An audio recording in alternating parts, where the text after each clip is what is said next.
right, we're going to warm up with video. We'll start it right here. Whoops.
This video was cooked up by our e-learning team to promote a conference we did as part of our year-long cadre experience. This year, three of us were chosen as ambassadors from this group of teachers and counselors and administrators that together then went into our buildings and spread the good news of Canvas. So, I am Hunter Lambright. I've got Richard Green and Melody Williams with me. You can see our nicknames. Kindergarten teaching is like herding cats, and he's the old one. I'm sorry. So today we have first, we're talking about failure and opening up with some quotes about failure from our students. We started with our middle school students. I'll show you that video real quick.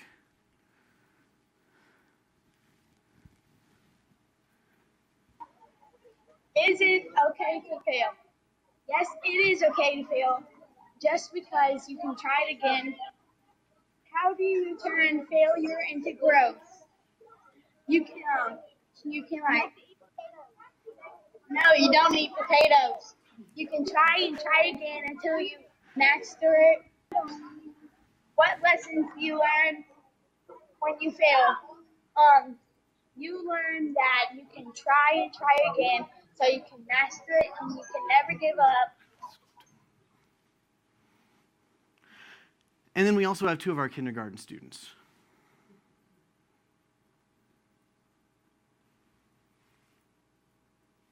Maybe. It's okay if you mess up because you can try again and do something again. All right, so Monroe, is it okay if I mess up when I'm trying things? Yes, Tell me about that. because you're trying to do a new thing. It can sometimes mess up. So it's okay if you mess up. As long as I'm Trying. yeah. Do you like when we do things on the computers? Yes. What's your favorite part? You like those? What do you like to do on there? I like to do the Monster Mansion. Okay. So part of our big question today is, one, when did we lose that mentality? A lot of our fellow staff members are afraid to try something that they don't know for sure they're good at. And then how can we convince them, not just those of us who are gung-ho about trying new things and, maybe making a fool of ourselves, like standing in front of a national audience, but that's the question. How can we get that out to everyone else? So we have three sections. I'll be talking about just the general taking risks and failing.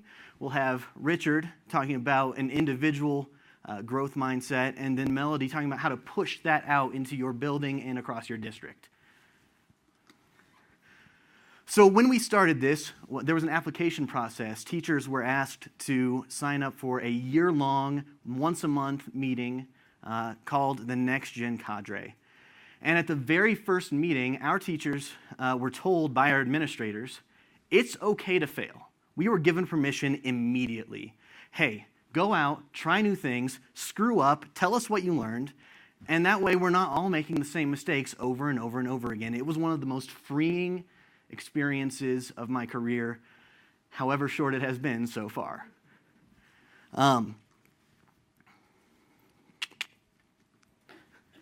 So we talk about this fail-forward mindset. You see that hashtag on Twitter all the time. Getting out into the classroom, trying new things, and learning from them. And so even with that image, you can see they failed, and then they spelled success, but they spelled it wrong, but it's still better than failing. That's what we're looking for in the classroom. A lot of this comes down to sharing what we're doing and making sure that our fellow teachers or our fellow staff members, wherever we're at, are learning from our mistakes so that they know, oh, that didn't go so hot, but it turned out okay in the end. And we also know that our students learn from how we react to failure. Part of why this is so important is because when I went to college, which was in 2009, for those of you who are feeling super old right now, I got into my first class. It was a Spanish class. It was all in Spanish. I wasn't good enough at Spanish. I don't know why I was in that class. The first assignment was on Blackboard. Don't tell anyone I said Blackboard at this conference. I missed my first assignment because I'd never seen a learning management system. And that was 2009, it's 2017. Our students are expected to have much more experience with interactivity online, with group work. Group work is huge in college right now. I mean, when we talk about the number of students professors see, they're almost always going to be working in groups on their biggest projects. And those are the kinds of skills that we need to be working with our students, even if we're not comfortable with it. And being willing to fail in that aspect. And so, with that cadre experience, I go in to my building. I'm the youngest person in the math department by about 10 years. We've got a lot of old school teachers in my department, and being willing to take those risks and learn and push them out and say, hey, I tried this, I sucked, but I tried it. I think it has these really cool applications in your class. And making sure that my fellow teachers got that experience, even though it was me who had the personal failure. Those are the kinds of things that we need to encourage across the country, across the world, and our staff, because that sharing factor is probably the most key thing that I can say in my section.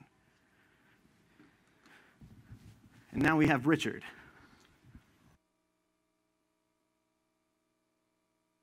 Test. We're good? All right. Thank you, Hunter. Good morning. My segment is a little more personal. I'm going to discuss my own embracing of the growth mindset. And I Googled it, and of course it took me right to Carol Dweck. And we had a wonderful keynote address yesterday morning. I hope you all saw it.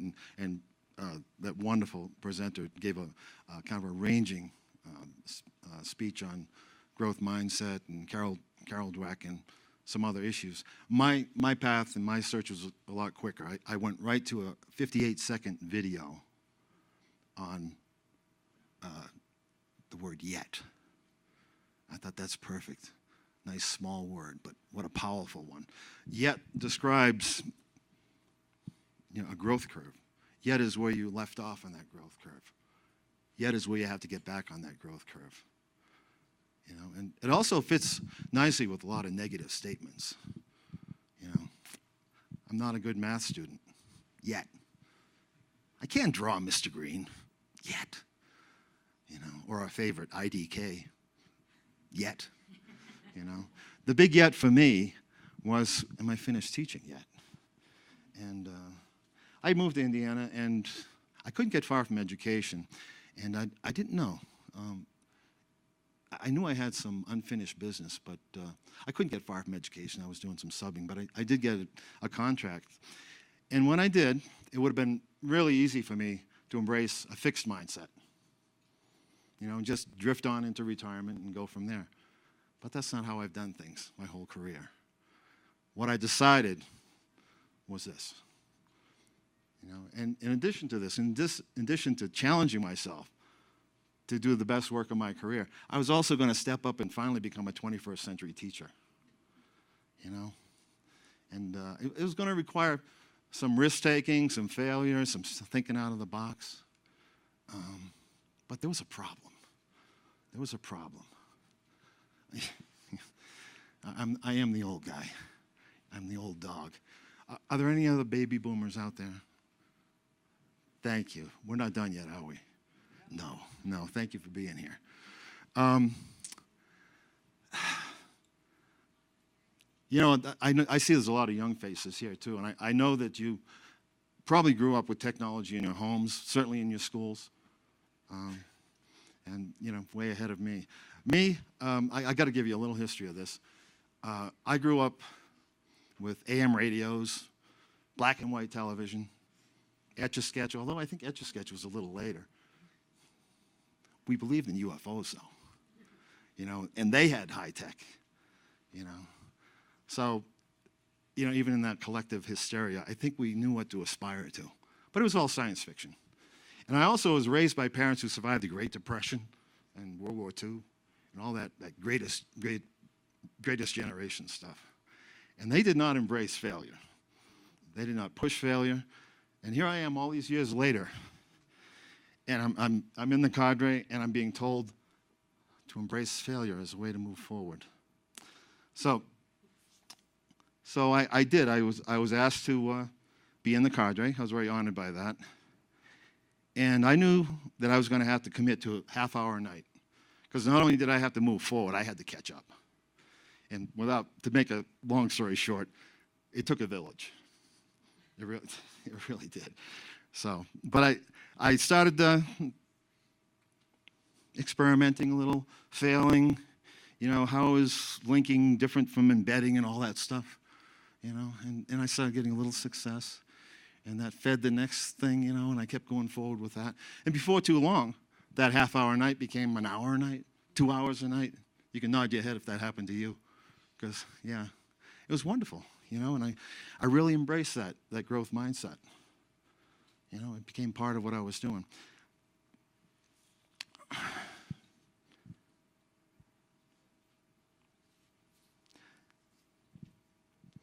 So what I started doing then was using Canvas in my classes.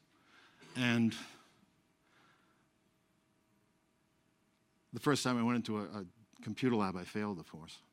Fell right on my face.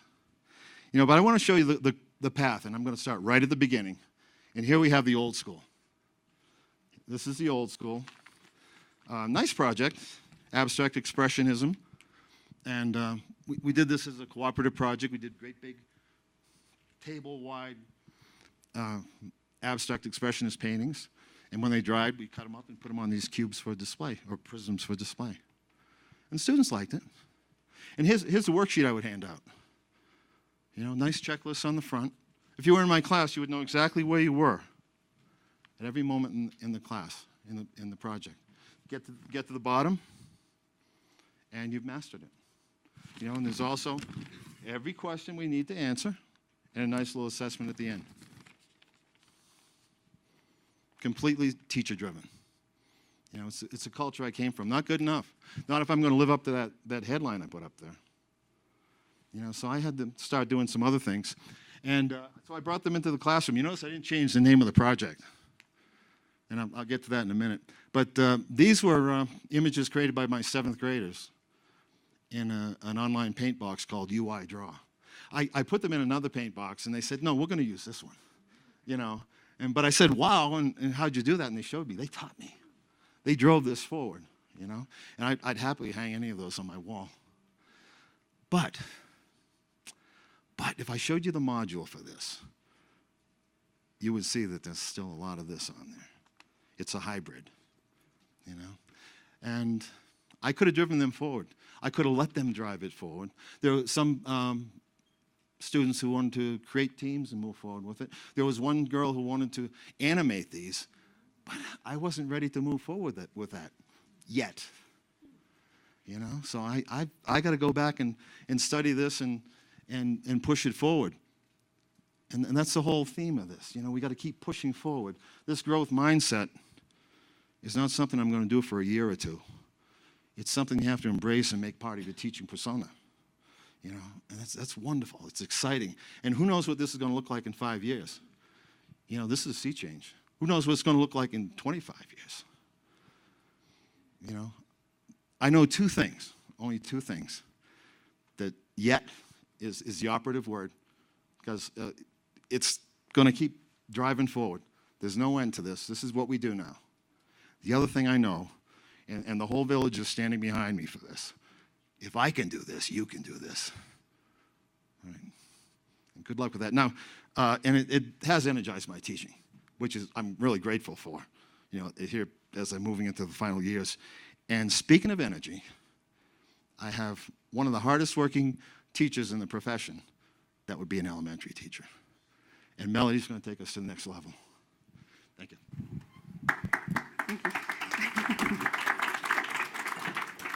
Well, first I need to know if there's any other kindergarten teachers in this room. No? Okay, well then that makes sense, because if you look at this picture right here, this is me, and I'm the only kindergarten teacher in this picture as well.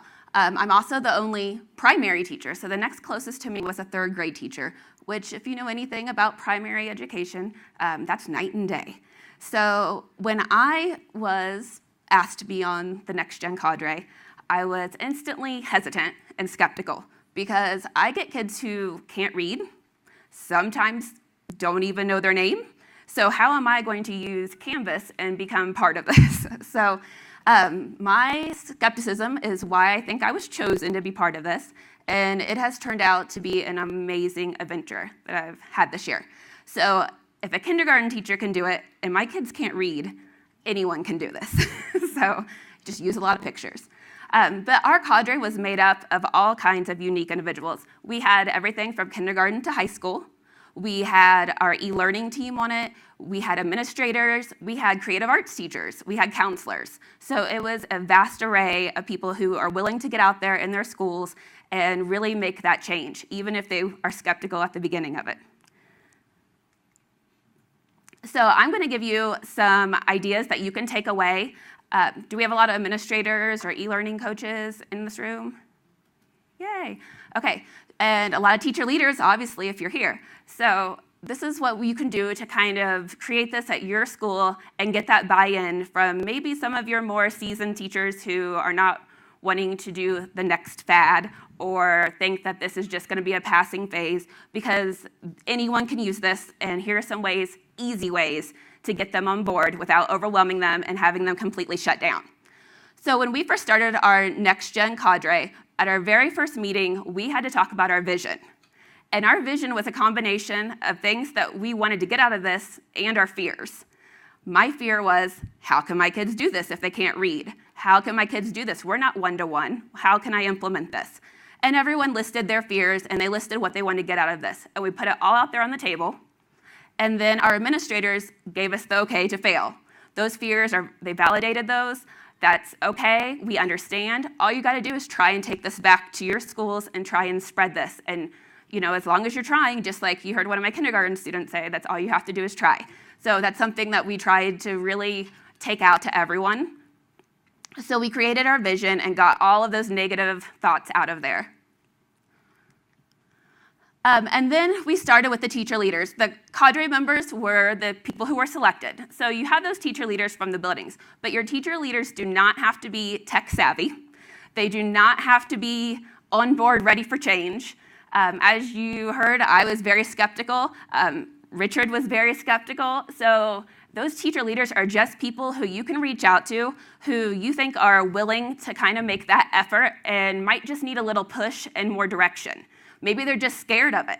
So you know they're a great leader and they have great things to say. So get the teachers on board who aren't necessarily your most outgoing and technology savvy people in your class or in your school or in your district, because those are the ones that people, when they take it back, they're going to believe. If that teacher can do it, I can get anyone to do it.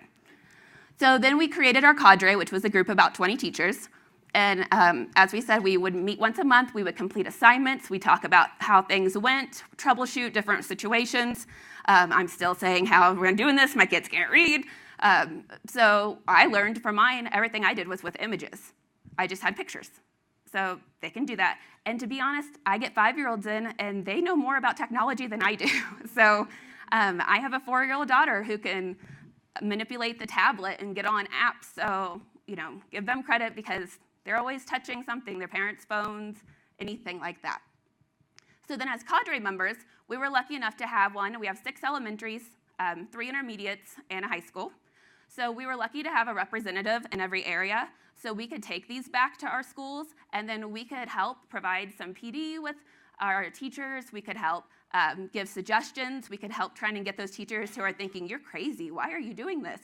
So we could actually meet with them one-on-one and say, look, this is how you can really use it.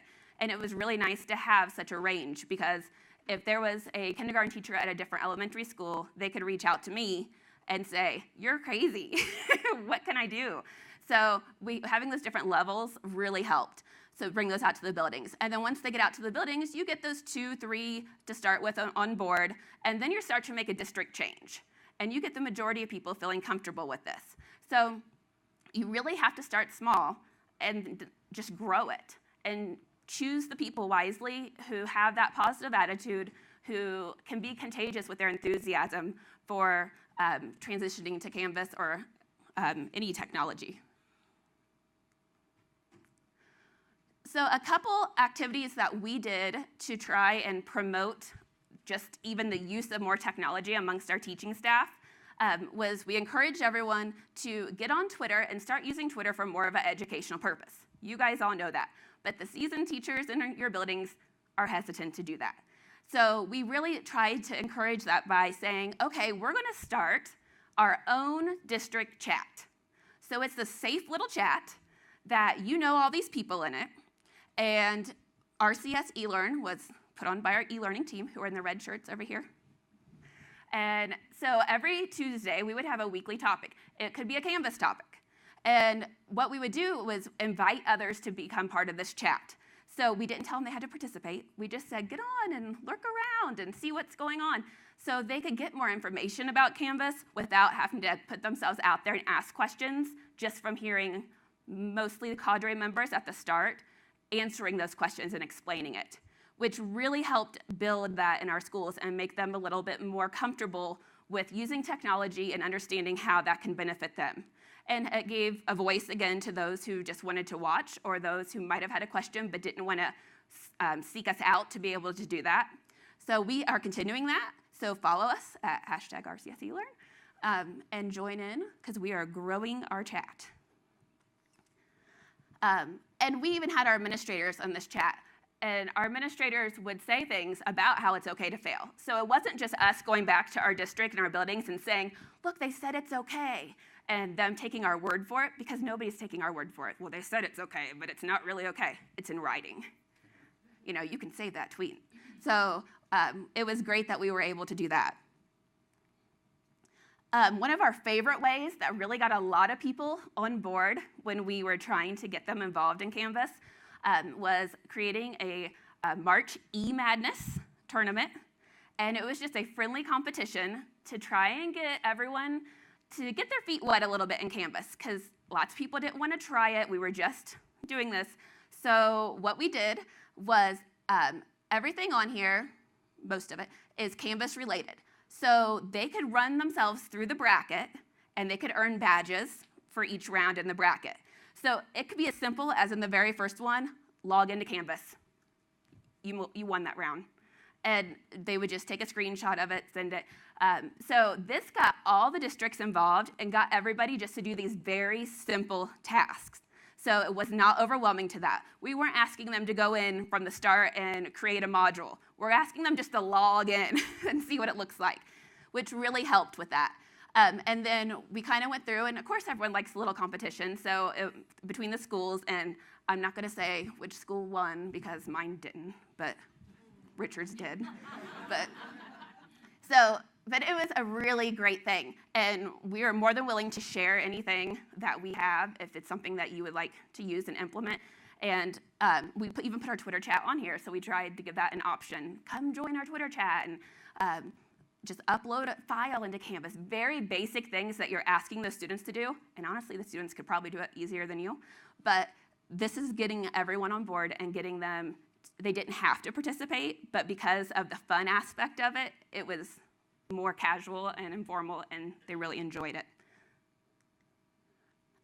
Another way to get started, one of the things that we learned a lot about is the saying that you don't need norms until you need norms. And so we started creating, as the cadre, we developed an elementary norm set, an intermediate norm set, and a high school norm set. And we decided, okay, what are the very basics? Because you have the teachers who are only going to do your very basic. But if you don't give them a basic, they're not going to do anything. So we created teacher guidelines for each one. So this is just the sample of the elementary and our guidelines for them with their course navigation, different productions. And then what we did is we tried to make it as easy as possible, so we even linked out tools that they could use for different resources. And we will give you a website, so this is actually available on a website that you can do later, because I know it's small. So then after we had the basic guidelines, so all K through 4 teachers have these very basic things. They have a Canvas homepage. Pretty simple, but if you don't make that expectation, not everybody will do it. Have active buttons and so forth. But then we break it down by grade level, because as I said, I can't imagine doing some things at the beginning. It was very overwhelming to me to think that my kids were going to be able to do all this, that the 3rd grade and 4th grade kids were going to be able to do. So we set these examples. So for example, kindergarten, very basic. Like I said, kids are very good with technology now, so they know most of these things. But my responsibility as a kindergarten teacher is to make sure that they know how to use the power button, how to restart it when something happens. Basically, just volume, navigation tools for using the devices. And then production-wise, taking pictures and videos and inserting those and using different apps, which there's lots of apps that we gave suggestions that you can use to do that.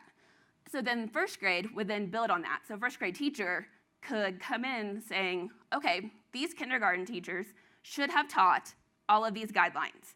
So this shouldn't be an issue for me. I might have a few move-ins. I can address that in a small group or maybe during media time, but now I know where I can start. All these kids should have been exposed to this part. So then it helps me build on instead of trying to start from scratch. Of course, there's a learning curve because, when we start this, you're starting with 5th graders who might not have learned this. But a lot of it they will already know, and it's kind of going to be filling in those missing pieces for that little bit of time. But it's something that really made a world of difference in our buildings. And that's just because they were able to see how it builds, to see what their expectations were, and make it more obtainable than just saying, get on Canvas, get busy. So this really, as far as buy-in, changed the mind shift of our buildings. And not just that. The key here is that every single one of our norms were teacher created. And so when we go back into our building, at the high school, and I've got 90 coworkers, and they're going, we're going to be expected to do what next year? I'm like, no, it's cool, guys. We got this. We came up with this. The most basic expectations of every teacher are these. And they were much, much more willing to take their heels out of the dirt and go, okay, just make sure I know how to do this. And we were, all right, I'm in, I'll help. And the resistant teachers, as far as giving tools, those were not, this is a working document. It's never going to be finished because it's always going to evolve. But as far as the tools, it came in. So if we're teaching kindergartners how to use Poplet, then that's something that, as a 1st grade teacher who is not very into using technology, if they just learn how to use Poplet, their kids are already there. So you're not just throwing them out to the wolves saying, you need to research your own apps and teach these kids. They should come in with something that is already able to be implemented. And that way the teacher who's already overwhelmed isn't out there searching and trying to find. Can she? Absolutely. But she can have that opportunity, or he can have the opportunity to be able to have a place to start. So, and again, Hunter will talk to you in a minute about our website, but all of our norms are on there. We welcome you guys to check them out, make it adaptable to your district. We would love that. That's how we started our norms. We visited other districts and created it from there. So I'll turn it over to him.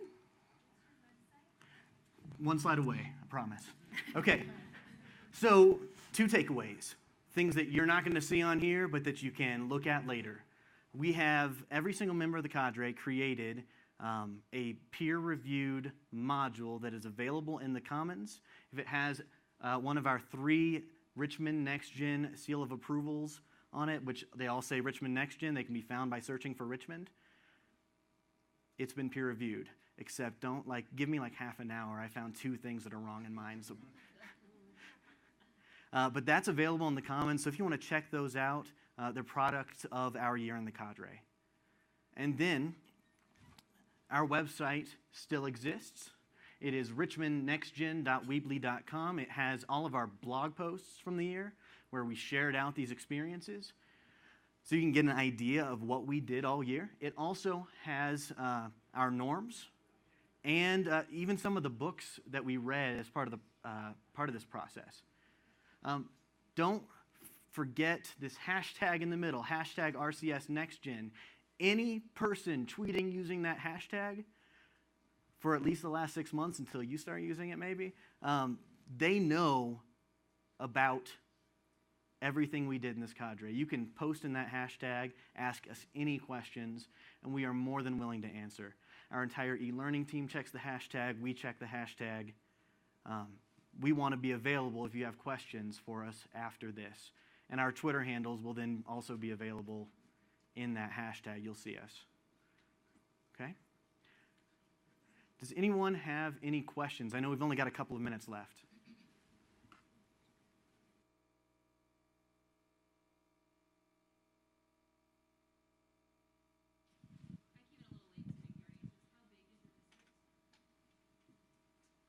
We have six elementary schools, 3 intermediate schools, and 1 high school, about 5,500 students.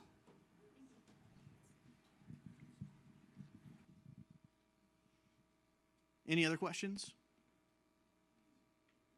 Is the March Madness page also on the Weebly, or? The March Madness page is not on the Weebly. However, I believe we used hashtag RCSEMadness, and also most of those tweets with that bracket use the RCSELearn hashtag as well. But we can put it on the website, actually. I think that's the message the e-learning team is giving me right now. Yes? When you had the staff at the various schools set up their own individual Canvas pages, did you as a cadre set up kind of like templates that they could follow and say, here's like some general ideas of what you can set up for a page, or did you kind of leave it free form of create your own page, show your own creativity, and kind of let it flow from there? So, the question is, did we have any templates for home pages or anything like that? And the answer is there were some things like that available, but the most important thing that we did in that regard was the first day after we got back from winter break is an in-service day, and we had an entirely teacher-led professional development where staff members were walked through how to make home pages, how to upload files, how to do all of that, and what they should look like, what the best examples look like. How much time did you dedicate to that for your? That was, it was one full in-service day. Okay.